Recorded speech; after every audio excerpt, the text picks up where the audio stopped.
everybody. I'm back. My name is Rosa. This is the 4th season of the ACG Show and Tell Social Mixer Series. For those of you who are new to it, it's a series that we have creators and fans of the ACG, anime, comic, and game genre, come on, and they share a little bit about their inspiration, their passions, why they love what they do. And I'm here with my first amazing guest for the season. Please share with everyone who you are. What's going on, guys? I'm the Realest Bayani. Bayani means hero in Tagalog and Filipino. And I'm the writer and creator of the comic book series. I'm also a hip hop artist, hailing from New York City. Yeah, you were just, when the episode was filmed, we just had the Puerto Rican Day Parade. You were just there. Tell us how that was. Yeah, Wepa. I heard that for like the last. That was ringing in your ear. It was Wepa season.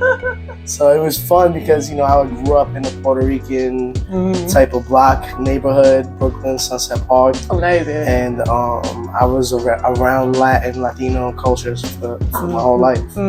So it was just fun to be on the 116 festival, actually for the first time. Wow. I've gone to the parade before, but that was my first 116 festival. Oh man, I can feel in your voice that, it's starting to go away because of all the loud yelling, I'm sure, and just the vocals. Oh, it was loud. It was loud. Oh my God, how you felt what the reception was of you being there for the first time? So it's crazy because it's like a collective of like 6 artists that became known as the Avengers with a Z. Yeah. And it was just a dope record that we had, and it caught an awesome wave that led us to the 116 stage. And a little bit of that, you're also a graphic novelist, so I want to know what inspired you to create. I always see like you have this fusion of both being a graphic novelist and a music artist. What inspired that fusion of those two things? Everything started with hip-hop in the beginning. I would go to a record shop and they had comic books on the rack next to all the latest albums that dropped. So hip hop and comic books have always been a supreme blend, in my artistry. Hey, so with that say, when you approach the process of storytelling, because hip hop has storytelling, novels have storytelling, what perspectives do you go through between the novel and your music? I really come as a representative. Voice-wise, I wanted to speak from a Filipino perspective. Also being seasoned by New York. I feel like it gives me a different edge than if I was born elsewhere in the States. So being from New York and being Filipino, I feel like there's a unique combination of just, I don't know, dopeness? Yeah. I don't even know how else, what other words to give it that, it's like that pow. You just gotta give it that onomatopoeia kind of vibe. Yeah. So you mentioned a little bit of your cultural background. What influence do you see that's having in the stuff that you do? So the main inspiration is the protagonist, who I named after my cousin Marlon Ramos. So he always had a real sentiment for Filipino culture, for me to know that part of my identity, because I was born out here. I grew up with so many different influences and, So that goes into the development of the characters, which is more how do you develop your characters? You mentioned your character here. You want to show the book a little bit? Oh, yeah, sure. Yeah, so, how did you mentioned your cousin was a background to the characters. So how do you typically develop not just his character, the other characters in the story, both the visual design of it and also their personalities as well? Yeah, so if you look at this cover for the graphic novel, so the graphic novel has Bayani reading to 3 of the characters in the book, but in children kind of form. It's not a children's book. Don't get it twisted. Bayani, you could tell that was... They got a little action in there. We got bladed doves. I was born Catholic, but decolonized in a lot of ways. So I've seen the weaponization of Christendom and how it has affected, Filipinos in the beginning of, pre-colonial history and stuff. And just for me, I always had this point of being a teacher. So I put Bayani in this censor form to speak to these other characters and give them their character. Can you tell me a little bit more about, I guess these are the kid versions. Can you tell me like their... So we have Dash, Jasmine Ray, and Remington Rothschild. Rothschild being the super villain. He's the main antagonist. Okay. Jasmine Ray is also a multicultural superhero. Oh, nice. She had influences from a real person named Jasmine Ray, who's Puerto Rican, Filipino, and Black. Yes. And had Brooklyn royalty. You know what I'm saying? Like, and Dash is a Filipino character that becomes his mentor in the book. But speaking in children form, because I want like kids to see themselves outside of, you know, who these characters are and identify with them, you know? So these aren't Filipino characters necessarily, like they're outside of that realm too. So Bayani is not just based on, you know, a Filipino superhero. Right. So tell us a little, I guess, brief background of like the Bayani origins and like what it really entails.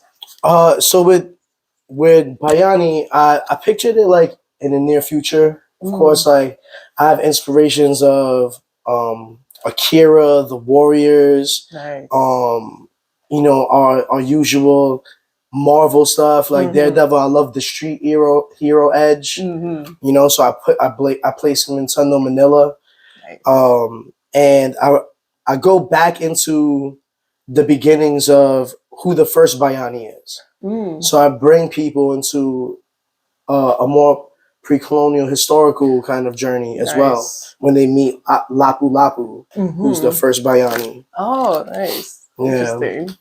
So with that, do you have to know like a bit about Filipino culture to get into the book, or like can we also learn some of that within? Yeah, I think I really wrote it from an American perspective. Yeah, it's not like yo, this is Filipino like to the core. Like, bro, I was born in Brooklyn. You know what I'm saying? Like I really have that flavor. Put that flavor. You hear it in some of the dialogue, and I was like also wondering like audio comic book wise like what the accents would be, because a Filipino accent would be freaking hilarious. Like, bro, he punched me in the face, and you know, like it would be really hilarious. But I thought about that in some forms. So besides that influence, what are some other favorite, I guess, graphic novels, or even if they're not favorite, you know, what are some graphic novels or even music artists that have influenced your work on this? Oh, so other graphic novels? I'm really a Marvel fan, DC fan. Like I love comic books. Like I've always been in that realm of like just falling in love with the new stories, old characters with newer stories. Like how are we evolving these you know, universes and the growth of the characters now too. Even the X-Men are on a whole new level because of Jonathan Hickman. You know, and that's like that's something to see, you know? It's like, wow, imagine if Stan Lee can see how far these individuals have taken, you know, these creations. Do you take some of your musical influence and put it in the stories as well? Oh, for sure. Soundtracking it right now, volume 2. Oh, nice. Yeah. What are some musical artists that influence you with your work? Musical artists, I really listen to lo-fi stuff. And start writing, just because I can't hear words like while I'm writing, typing and stuff. So I'm just jumping on YouTube and I'm on that lo-fi mood. Oh no, I love that. I think for me too, I get like that too. I think when I did my first social mixer, it was just straight lo-fi music. That's all. I think right now it's been like the kind of ingredient I've had for the Bayani soundtrack. I've been creating like a Bayani lo-fi kind of vibe, you know, and plus that type of music gets so much traction, like millions of views like hit lo-fi channels.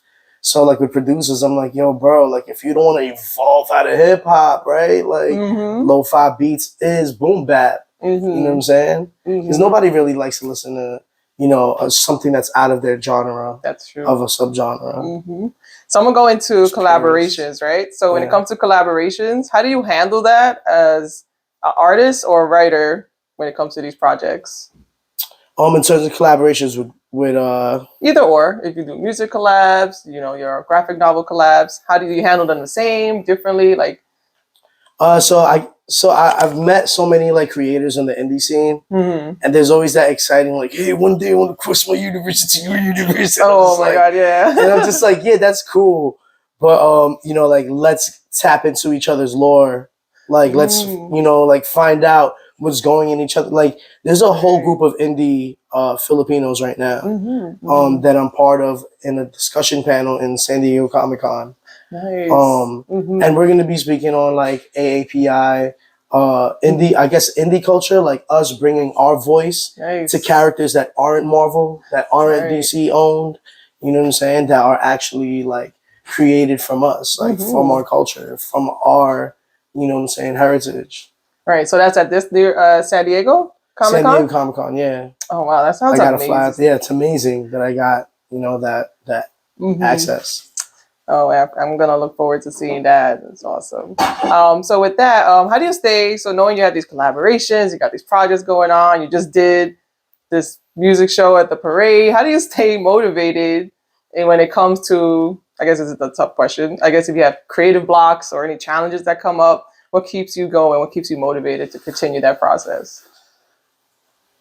I feel like it's like you're on the mission and it's just like what you're supposed to do. You know, like for me as a rapper, like I've learned that at like coming from the New York underground, like you gotta show the shows.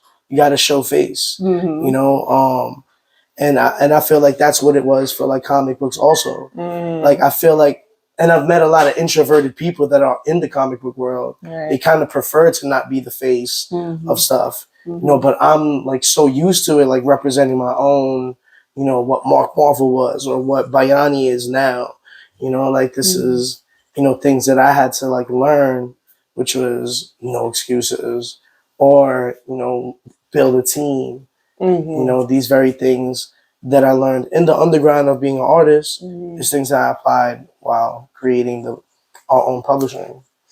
So knowing that, and you also mentioned the cover of the book, you see Bayani reading to the kids as well. Are there, for you yourself, is there any particular message or idea that you aim to communicate through, you know, music or the novel? Like what message do you want or idea to span across everything?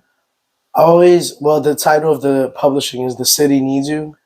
And it's always been like a way for me to create a declaration from a person that just learns about us. The city needs you. Like, do you question like your own, you know, purpose and your intentions and what you're doing? You know, like, I feel like that's something that's so key, you know, that you have to take action and what you want to create and what you want to see. What was the origins behind that name? I love that name. The City Needs You. I don't even know, like, honestly, TCNY, like, I remember me and the guy that created the logo, he like created the logo. I wanted to create like a company, and TCNY, The City Needs You, came to me. Like, it was just one of those, like,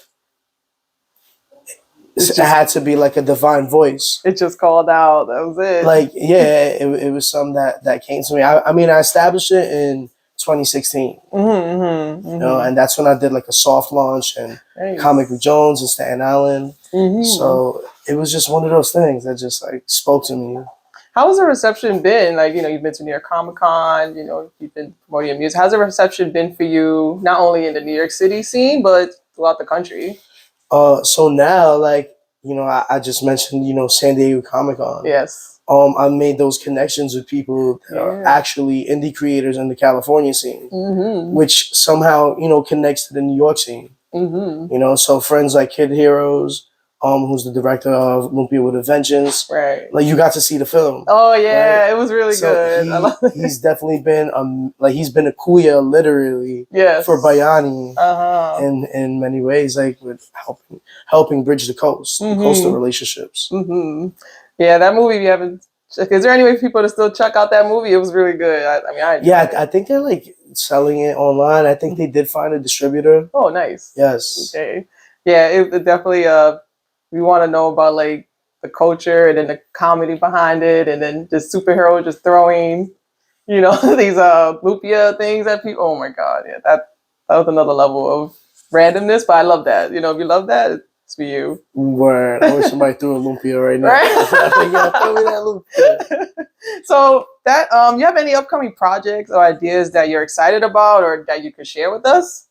I mean, yeah, right now I pretty much finalized the soundtrack like playlist, Mm-hmm. I might throw that one joint on that's just so hot and want to like get it on, like maybe like with a feature from the Avengers. It's a new thing. It's something that I feel would inspire stuff. But the soundtrack is up. You know, I'm a definitely get that out. I think I'm gonna drop a single first though. Nice. Yeah. Awesome. And with that, I also have another story arc coming after this.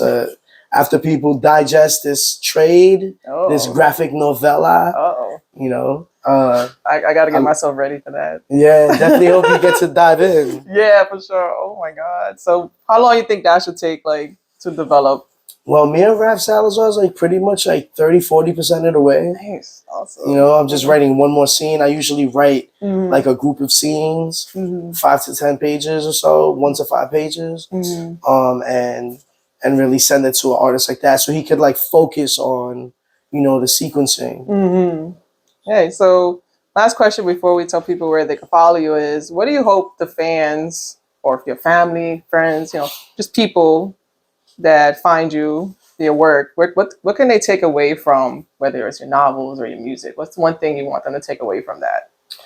Wow, like that's such a real question. I love it because I always want to. I feel like my answer evolves because they're always, you know, someone's always asked like, what do you want to, you know, give people, and I feel like you got the power to resurrect or find anything lost. You know, like you got the power to bring things back, and you just have to know that sometimes the form changes. Like when, let's say, Jesus raises Lazarus, like he comes back like in a different form. Like you're realizing things differently.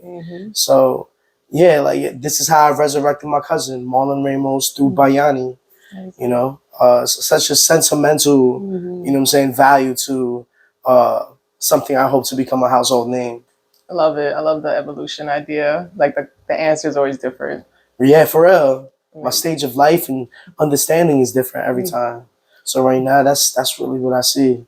Blessing. So everyone, thank you so much for joining us. So we have here, just showcase the book one more time so people can see. Realest Bayani. Just let them know where they can follow you and find you. Well, you can find me at The City Needs You. That's the publishing. Or Bayani.nyc on Instagram. Mark Teodosio is, you know, the author name. And you can find that as well on all streaming services.